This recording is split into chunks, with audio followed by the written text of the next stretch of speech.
Hi guys, welcome back to my channel. So myself Priyanshi Sharma. In case आप मुझे नहीं जानते हैं, so myself Priyanshi Sharma working as a nursing officer in KGMC Lucknow.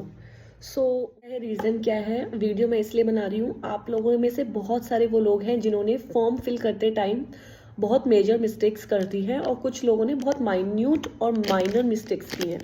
So first of all देखो, सी whenever you apply any application form, just make sure to provide the right information which is written in your documentation सही होना चाहिए, क्योंकि आप जो information provide करा रहे हो उसके बिहाफ पे ही आपको एग्जाम के बाद रिजल्ट में लिस्ट में लाया गया है। ठीक है, if you provided that you belong to OBC category, then उन्होंने जो ओबीसी कैटेगरी की जो लिस्ट है प्रिपेयर की है वो आप लोगों के मार्क्स के, आप लोगों के रैंक के अकॉर्डिंग प्रिपेयर की है कि आप ठीक है, आप ओबीसी में आते हो and this and that.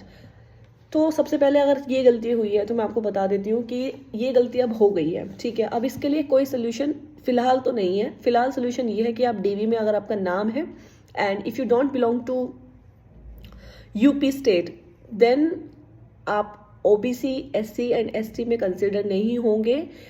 You will be considered as only general category. ठीक है, तो ये सब लोगों के साथ है। अगर आप ओबीसी हो, एससी हो, एसटी हो, if you don't have UP domicile, then you will be considered only as general category. So ये चीज़ आपके दिमाग में होनी चाहिए। फर्स्ट ऑफ ऑल यही एक रूल है, यही एक क्राइटेरिया है। बहुत से कैंडिडेट्स मैसेज कर रहे थे कि मैम मेरे पास सेंट्रल का ओबीसी का है, मेरे पास सेंट्रल का एससी का है, सेंट्रल का एसटी का है, तो वो नहीं मान्य होगा जब तक आपके पास डोमिसाइल नहीं होगा यूपी का। ठीक है, सबसे मेजर प्रॉब्लम आप लोगों ने ये कर दी है। अभी इसका सोल्यूशन क्या है, देखो, अगर आपका लिस्ट में नाम है, फर्स्ट ऑफ ऑल जैसे मैं ओबीसी हूँ, एग्जाम्पल लेते हैं, तो मैंने अगर अपना गलती से ओबीसी लिख दिया है but for UP state I don't have domicile for UP, then I will be considered as general category. First of all. Second, अगर आपसे मिस्टेक हो गई है तो आप अभी क्या करो, आपका नाम लिस्ट में आया है, यू जस्ट कम अपने पर्सपेक्टिव डे पे आओ। आपको जब भी आपको बुलाया गया है फॉर योर डॉक्यूमेंट वेरिफिकेशन, आप आइए, आप उनसे बात कीजिए, काउंसलर से जो डॉक्यूमेंट वेरीफायर है उससे आप बात करो। ठीक है, जो भी आपको वो एडवाइस करेंगे उसके हिसाब से आपको देखो अब आगे बढ़ना पड़ेगा। सेकेंडली, एक ये भी चीज़ हो सकती है कि आप एफिडेविट बनवा के, अगर आपकी रैंक इतनी अच्छी है कि आपको किसी कैटेगरी की, किसी कोटा की ज़रूरत ही नहीं है, तो आपको वैसी चीज़ें मिल जाएंगी। ठीक है, जस्ट मेरे केस में भी क्या हुआ था, हम लोग भी यूपी के नहीं हैं, हम लोग दिल्ली से हैं।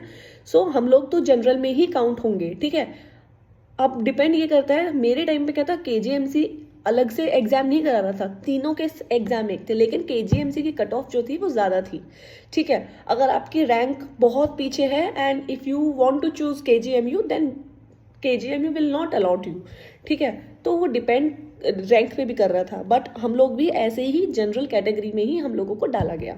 ठीक है, सो ये एक मेजर चीज़ है। सेकेंडली, आप एफिडेविट लगा सकते हो। फिलहाल अभी सेकेंड ऑप्शन मुझे कुछ दिखता नहीं है। And at the time of document verification, if counselor suggests you something which is different from affidavit, then you will have to do that, क्योंकि आपको उनकी माननी पड़ेगी उस टाइम पे। हमेशा आगे के लिए याद रखो, फ्यूचर के लिए मैं बोलूँगी, जो आप बोल देते हो बहुत सारी चीज़ें कि साइबर कैफ़े वाले ने कर दिया। देखो, साइबर कैफ़े वाला ना उस चीज़ का अपना बस उसको टेक्सटिंग ये सब चीज़ें आती हैं, उसको इतना नहीं पता। आपको अपना फॉर्म फिल करते टाइम आपको खुद देखना है। अब ये हो गया, ठीक है, लीव इट। सेकंड है, बहुत से लोग बोल रहे थे कि मैम केजीएमसी ज्वाइन करूँ या एसजीपीजीआई। सो मैं ये बता देती हूँ, देखो, ये आपके डिपेंड करता है कि आपको क्या ज्वाइन करना है। मैं तो ये बोलूँगी कि एसजीपीजीआई एंड केजीएमसी इक्वलेंट है, दोनों ही सेम है, दोनों गवर्नमेंट के हैं, यूपी गवर्नमेंट के हैं।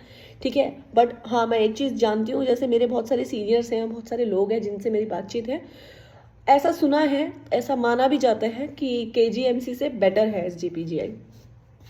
पता नहीं अब क्यों है, बट मैं अपना सेंटेंस नहीं बता रही हूँ, अपना स्टेटमेंट नहीं दे रही हूँ, मैं लोगों का कथन बता रही हूँ कि लोग ऐसे बोलते हैं। बाकी मुझे नहीं पता, मैं एसजीपीजीआई में गई नहीं हूँ, मेरा सिलेक्शन वहाँ हुआ नहीं है, मैंने उसके लिए कोई एग्जाम नहीं दिया, so I don't know, but I love my KGMC.